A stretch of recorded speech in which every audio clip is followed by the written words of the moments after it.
guys, your next comedian. Give it up for Belinda Clear.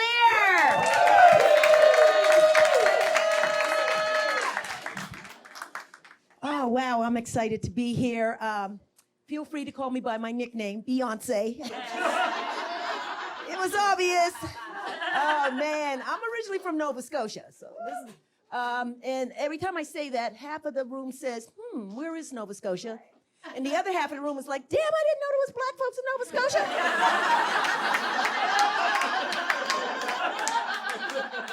Thanks to Harriet Tubman and the Quakers, we had a witness relocation program.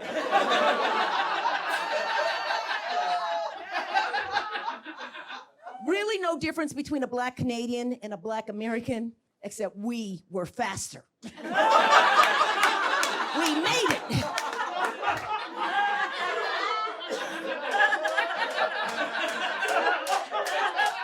After being in this Greenboro heat, I can see it slowed you down. Yeah. Oh, man, you got stuck here. Yeah, so growing up in Nova Scotia, it was a small fishing village, not a lot of diversity. We were the only family of color. So I got bullied a lot. This one chick, she was older than me. She was bigger. She made me cry every day. And then eventually I just stood up to her and I was like, hey, why do you always pick on me? She said, I hate black people. And even though I was scared, I said, but Grandma.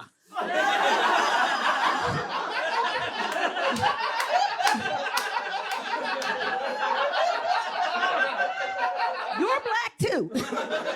Yeah, and so we also grew up poor. It was horrible because I was the youngest of five older siblings, had to wear all their hand-me-downs.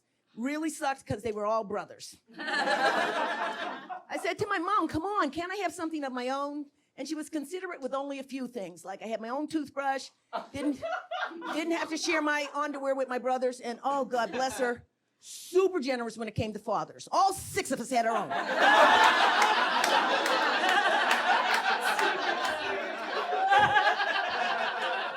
She was sort of like Oprah. You get a daddy, and you get a daddy, and you get a daddy. Yeah, but it was before Maury Povich, so we had no idea who they were. Yeah, another downside to growing up in poverty, we didn't have indoor plumbing. I was actually 13 when we got indoor plumbing. I remember the day clearly because it was the same day Elvis Presley died. I was devastated and scared to death. I heard he died on the toilet, eh?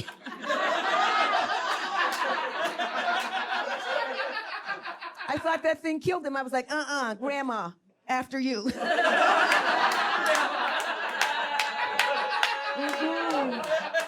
Yeah, man, so I wanted to get married while I was young and all my body parts were in the right place. So I had to leave Nova Scotia because to marry within my own race, I would have had to marry a cousin, eh? Ain't nobody trying to repeat that gene pool. So I moved to Philly, city of brotherly love, because I was looking for some love. And my mom, I grew up in a religious home. I was United Methodist, Catholic, Anglican, Baptist, Jehovah's Witness. Come and knock on my door.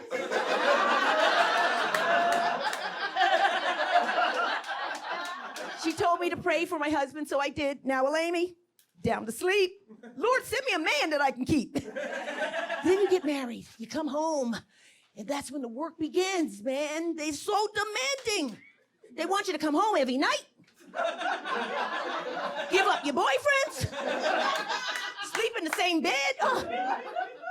But the thing that drove me crazy was when I'm a neat freak and he's a slob, and it used to drive me crazy until I learned how to handle it. I walk in the bathroom, his towel's on the floor. Every good woman knows you don't nag your man. Pick the towel up yourself. That's what I always did lovingly.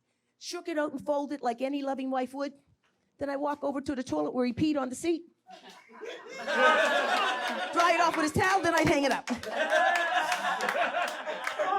You gotta do therapeutic stuff. Like, there would be days when he would annoy me by getting me a chia pet for my birthday. I don't say anything. Just wait for him to fall asleep. And we suck him back a couple of good ones. Punch him in the head a couple quick times. Now, sometimes they wake up. Like one night my husband woke up and he was like, yo, did you just hit me? And I was like, yeah, you weren't breathing.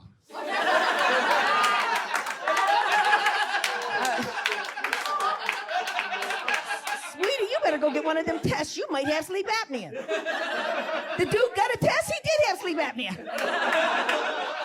Well, North Carolina, I haven't felt this much love since I spent the night with Bill Cosby. That's my time.